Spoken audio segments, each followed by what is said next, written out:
We are back with some road running shoe content on the channel, and you can probably tell from all these boxes that the shoes are going to be from the New Balance brand. So I've got to say a big shout out to Ali from New Balance for hooking us up with some of the latest models from their road running lineup.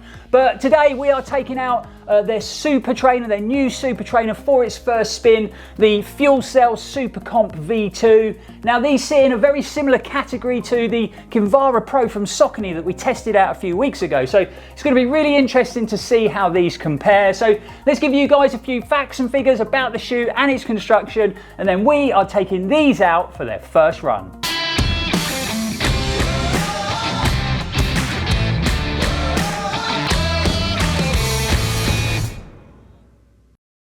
Welcome back folks, hope you're all fit and well out there, and thanks for joining us for another video. I'm Lloyd Purvis and this is Run4Adventure, your friendly, informative, running related YouTube channel. So the FuelCell SuperComp has recently gone through an update and there's been quite a few big changes made, and I would say firstly the biggest change of all is when we take a closer look at that midsole construction, because believe it or not, the original version of this shoe had a 47mm stack height on the heel. I mean, come on, that is a little bit ridiculous, and to be honest, it kind of put me off trying the shoe out. I'm very happy to say that the new version comes with a slightly lower 40mm stack height on that heel, so still pretty high, but nowhere near as crazy as that original shoe. And when you pair that up with 34mm of foam under the forefoot, it gives you a 6mm heel offset. The other added bonus of reducing that stack height is obviously the overall weight of the shoe. So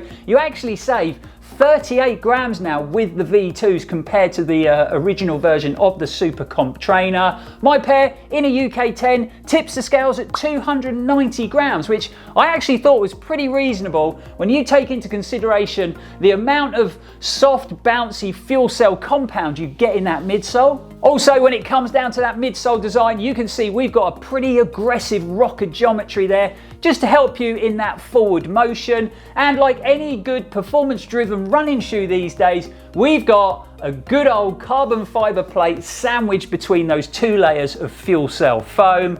New Balance have actually used their Energy Arc technology. So if I turn it over, we've got this big void running through the middle of the midsole there, and you can actually see the carbon fiber plate poking out the bottom of the shoe. This whole midsole design is claimed to increase stored energy to deliver higher levels of energy return. So it's going to be really interesting to see how that performs out on today's run. I've always been a massive fan of fuel cell compound from New Balance, and this blend in this shoe feels very soft and very bouncy indeed.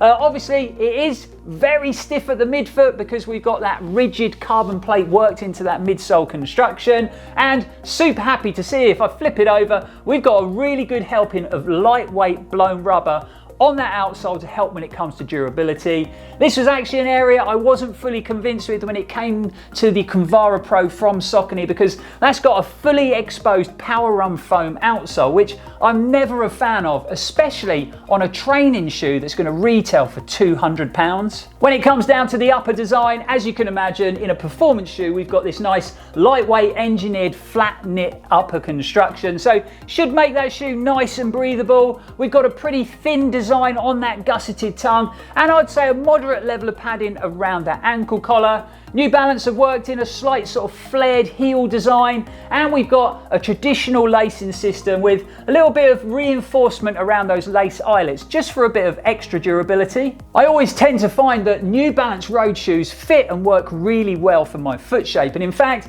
the upper on the old FuelCell Rebel V2 is probably one of the best fitting, most comfortable uppers I've ever had on a running shoe. So I've got real high hopes for these out on today's run. Fingers crossed that I'm not disappointed. So without further ado, let's get the new FuelCell SuperComp Trainer V2s on our feet and give them a thorough testing out there on the roads of Cornwall. Just before I do that, I've had a long day sitting down in front of the laptop, so I just want to loosen my legs off a bit before today's run. So I'm going to grab my C2 massage gun from Bob and Brad, who just so happen to be the sponsor of today's video.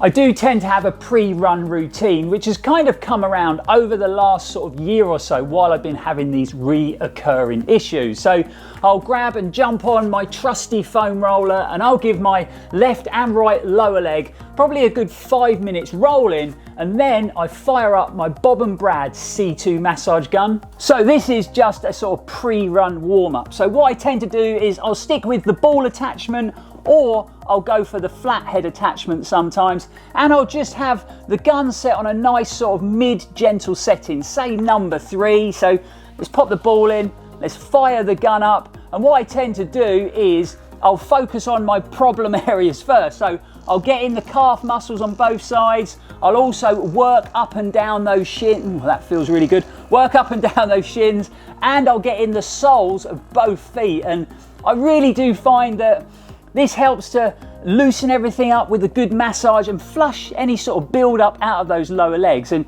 it really has been helping before I head out for a run. Once that's all done, I tend to give both quads a quick massage, and I'll get into my glutes, because believe it or not, sitting down at a laptop for several hours a day probably isn't the best thing for my running, and I'm sure it's had a part to play in the niggles and issues that I've been having. So you can see a massage gun has become a big part of my pre and post run routine, along with a trusty roller obviously, and some great regular treatment from my brilliant sports massage therapist Kate Skipper. So if you are in the market for a massage gun, I'd definitely recommend checking out Bob and Brad's website, having a look at their extensive range of guns, quality guns at affordable prices. So I'll leave a link down below in the description in case you want to check them out in a bit more detail. Gotta say a massive shout out to Bob and Brad for sponsoring this video, but I guess it's now time to get running.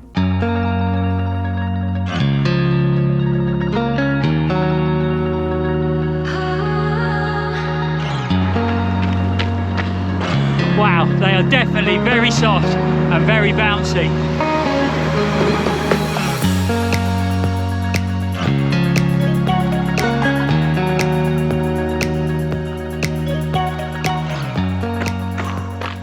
Okay, a bit muggy out here tonight. We're 2 miles in, yet another New Balance road shoe where the upper just fits my foot shape like a glove. So comfortable. Seems to be that New Balance upper, I just put it on and then completely forget about it, and it gives me that sort of no shoe feel that I love when it comes to running shoes. The gusseted tongue seems to be working really well, giving me that nice snug sort of lockdown around my midfoot, and it feels very comfortable across the top of my foot, even though that tongue doesn't have a lot of padding in it. Great lockdown in the heel, and for me just the right level of padding around that ankle collar. So everything in the upper is spot on for my foot shape, really great fit and super comfortable. It is so good to be out on a run in the fresh air. It has been a hectic day today. Lots of time spent in front of the laptop editing videos, but also I have been scouring the internet trying to find Adventure Bus number 2. So if you don't know, if you haven't heard, unfortunately our Adventure Bus broke last week and the engine is kaput, so we need to find a new bus. But great to get some fresh air, clear the head a bit. So uphill for the first 2 miles, we've got a nice steady 2 miles of downhill running now. So let's crack on.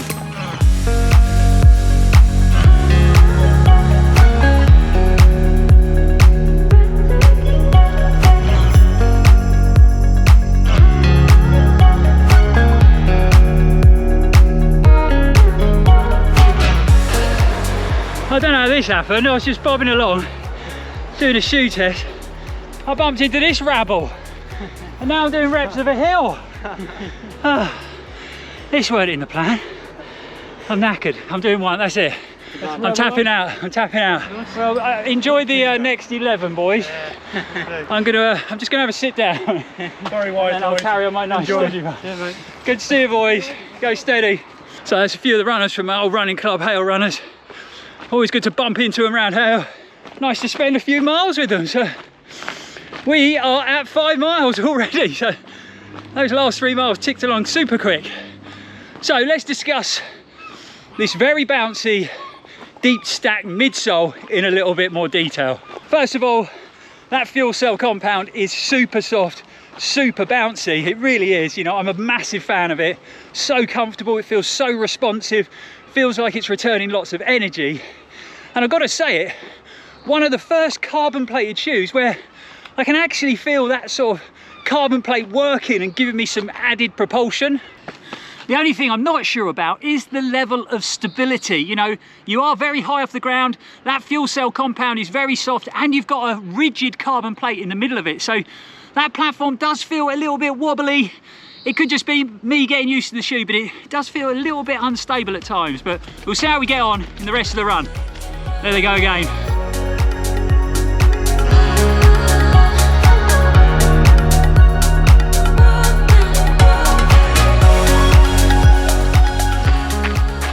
So as the sun sets over my awesome hometown of Hale, we've had a wicked run.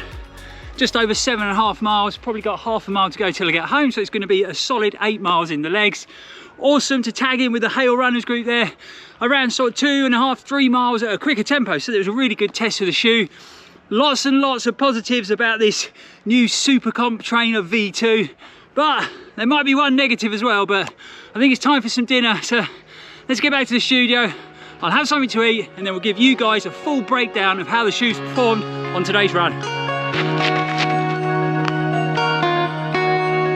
I managed to get a good 8.26 miles in my legs by the time I got home, and I feel a lot more with it now. I've got a tasty dinner inside of me. So let's dive into how these 210 pounds, and yes, you heard me correctly, these 210 pounds pair of training shoes performed out there on its maiden voyage. So first up, let's talk all about the upper, and like I mentioned before, the New Balance road shoe upper just seems to work really well for my foot shape, and I've got no real complaints there. So very comfortable straight out of the box, no rubbing, no irritation, good lockdown around my midfoot. It felt nice and snug around that ankle collar and in the heel. So like I said, no complaints when it comes to the upper. I personally think the biggest selling point of the FuelCell SuperComp Trainer V2 from New Balance, another crazy long name for a running shoe I must add, has to be this carbon plated midsole construction. Now, I'm still not convinced that we need a stiff, rigid carbon plate in our sort of daily training shoes, and I don't know where the whole super trainer kind of thing has sprung up from. I totally get it, when we're lacing those shoes up for race day, having a bit of carbon plated technology probably helps us along the way, but I'm not so sure about a daily trainer. But how did it perform out there on today's run?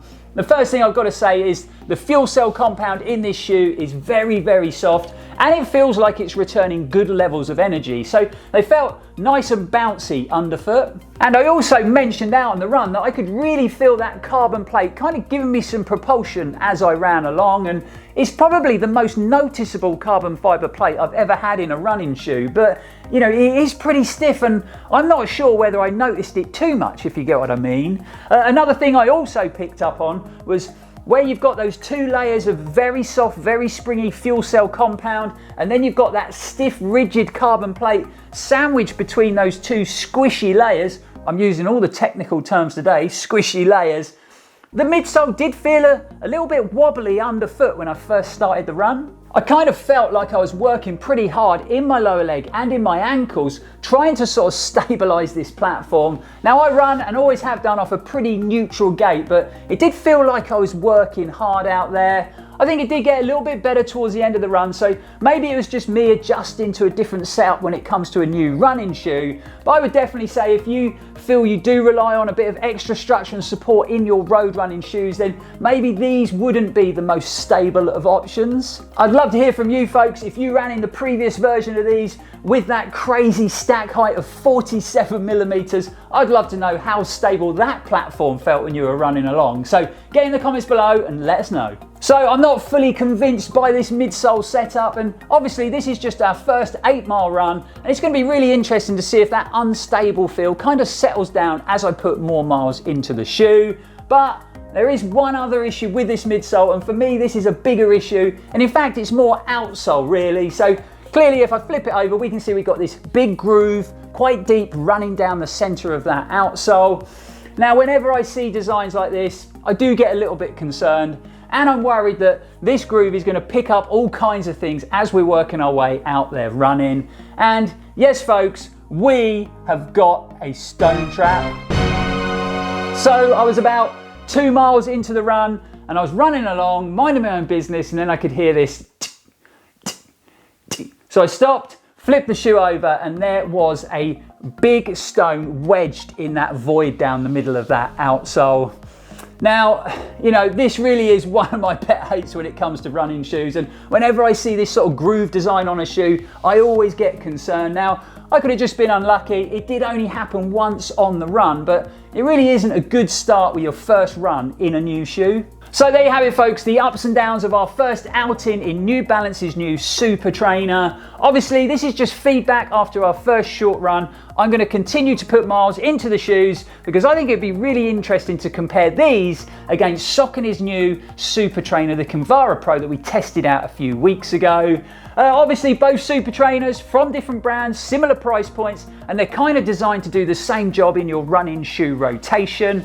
I personally think after my two initial runs that the Kinvara Pro from Saucony is quite a way out in front when it comes to performance and feel. We've got some more road running shoe content heading your way soon, guys, but that is a wrap on our first impressions on the New Balance FuelCell SuperComp Trainer V2. Really hope you enjoyed it, really hope you found it helpful. I'd love to hear from you guys if you've been running in these or the previous version. Get in the comments down there below and let us know all about how the shoes have been performing. Really glad to say that I managed to get my hands on a pair of Nike's new Ultra Flies this morning. I was sitting there with my phone in hand. As soon as they came live, I managed to purchase a pair of 9.5s, and they should be at the channel very soon. So keep your eyes peeled for a first impressions video of Nike's first ever carbon plated trail running shoe. Fingers crossed that they live up to all that Nike hype, that's for sure. I've got to say a big shout out to Bob and Brad for sponsoring this video. If you're in the market for a massage gun, just click on the link below. They make some real quality products at some affordable prices. So a big shout out to them. It's a massive help to the channel, that is for sure. Like I said, if you have found the video helpful, don't forget to like, comment, share and subscribe. We'll be back here very soon, guys. Thank you very much for watching, and as always, stay safe and keep on running. I run off a pretty neutral gait, I always have done, and I have no idea what I'm saying. The upper should be nice and breathable.